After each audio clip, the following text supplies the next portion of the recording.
दोस्तों नमस्कार। आज के वीडियो में हम लोग बात करने वाले हैं म्यूजिक थियरी की। म्यूजिक थियरी का मतलब जब हम संगीत सीखते हैं तो कुछ शब्द बार बार हमें सुनने में आते हैं। उन शब्दों का मतलब क्या होता है, उनका अर्थ क्या होता है, इसके बारे में जानेंगे। तो मेरे पास कुछ किताबें हैं, राग परिचय भाग 1 भाग 2 स्वर्गीय श्री हरिश्चंद्र श्रीवास्तव जी की लिखी हुई हैं।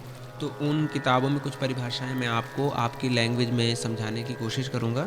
तो सबसे पहले आते हैं हम संगीत में। संगीत किसे कहते हैं? वैसे जब हम संगीत के बारे में सुनते हैं कि भाई संगीत कोई सीख रहा है, तो हम जनरली समझते हैं कि सिर्फ वो गाना सीख रहा है, यानी गायन। लेकिन संगीत में बहुत सारी चीज़ें मिली होती हैं। संगीत में गाना भी होता है, संगीत में बजाना भी होता है और संगीत में नृत्य भी होता है, यानी डांस। तो एक तरह से हम ऐसा कह सकते हैं कि गायन, वादन और नृत्य, इन तीनों कलाओं के समूह को संगीत कहते हैं। पंडित शारंग देव जी ने एक ग्रंथ लिखा है जिसका नाम है संगीत रत्नाकर।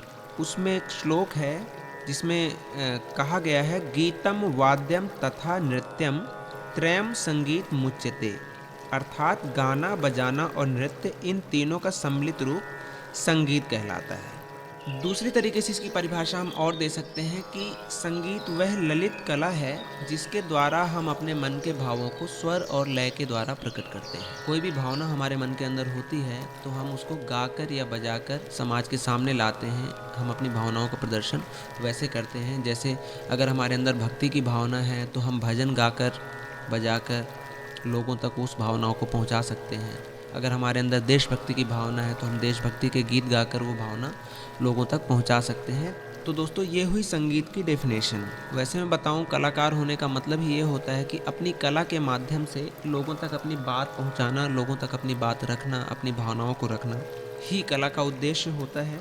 जैसे मूर्ति कला होती है, चित्रकला होती है, वास्तुकला होती है, इन सभी कलाओं को ललित कला कहा गया है। और हर एक कला में अपनी भावनाओं को प्रदर्शित करने का माध्यम बदल जाता है। जैसे अब अगर हम चित्रकला की बात करें तो चित्रकला में हम रंगों के द्वारा चित्र बनाकर अपनी भावनाओं का प्रदर्शन करते हैं। इस तरह से संगीत में स्वर और लय के द्वारा भावनाओं का प्रदर्शन करते हैं। तो ये संगीत की परिभाषा हुई। और शास्त्रों में संगीत को ललित कला कहा गया है। ललित कला की श्रेणी में 5 कलाएं आती हैं: संगीत कला, कविता कला, चित्रकला, मूर्ति कला और वास्तुकला। इन सभी ललित कलाओं में संगीत को सर्वश्रेष्ठ माना गया है। संगीत का संबंध देवी देवताओं से भी जोड़ा गया है। और संगीत की उत्पत्ति के बारे में एक किंवदंती है जो शास्त्रों के हिसाब से लिखा हुआ है कि सबसे पहले सृष्टि के रचयिता ब्रह्मा जी ने सरस्वती माँ को, और सरस्वती माँ ने नारद जी को संगीत की शिक्षा दी। इसके बाद नारद जी ने भरत मुनि को संगीत की शिक्षा दी और भरत मुनि ने नाट्य शास्त्र नामक एक शास्त्र की रचना की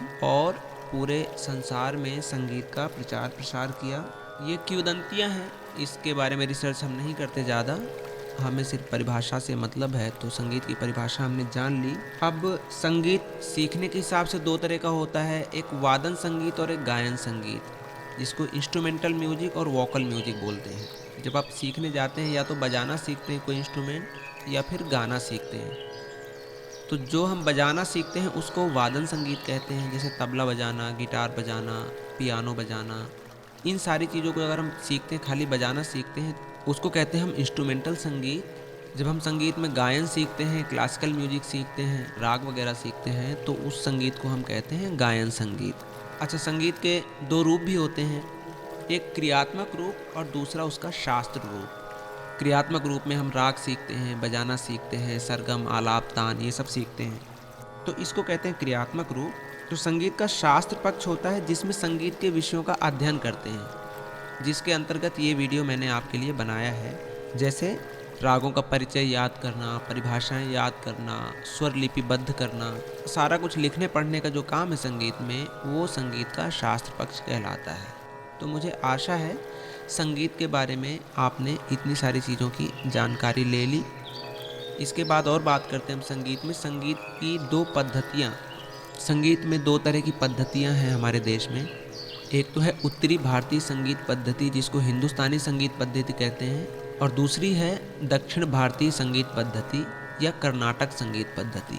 तो जो संगीत उत्तरी भारत के राज्यों में हम सुनते हैं, मुंबई से लगा के पूरे उत्तरी भारत के जितने भी राज्य हैं, महाराष्ट्र, पंजाब, हरियाणा, उत्तर प्रदेश, उत्तराखंड, ये सारा संगीत हमारा हिंदुस्तानी शास्त्रीय संगीत या उत्तर भारतीय संगीत पद्धति यहाँ पर प्रचलित है। और कर्नाटक संगीत पद्धति जो हमारे भारतवर्ष के दक्षिणी राज्यों में प्रचलित है, कर्नाटक, तमिलनाडु, आंध्र प्रदेश, यहाँ पर जो संगीत पद्धति प्रचलित है उसको कर्नाटक संगीत पद्धति बोलते हैं। और ये दोनों संगीत पद्धतियाँ एक दूसरे से बिल्कुल डिफरेंट हैं। दोस्तों, म्यूजिक थ्योरी का ये मेरा पहला वीडियो था, और भी बहुत सारे इंटरेस्टिंग शब्दों की एक्सप्लेनेशन मैं आने वाले वीडियो में पार्ट बाय पार्ट डालूँगा। आप मेरे चैनल के साथ जुड़े रहें, अपना प्यार देते रहें। Thank you.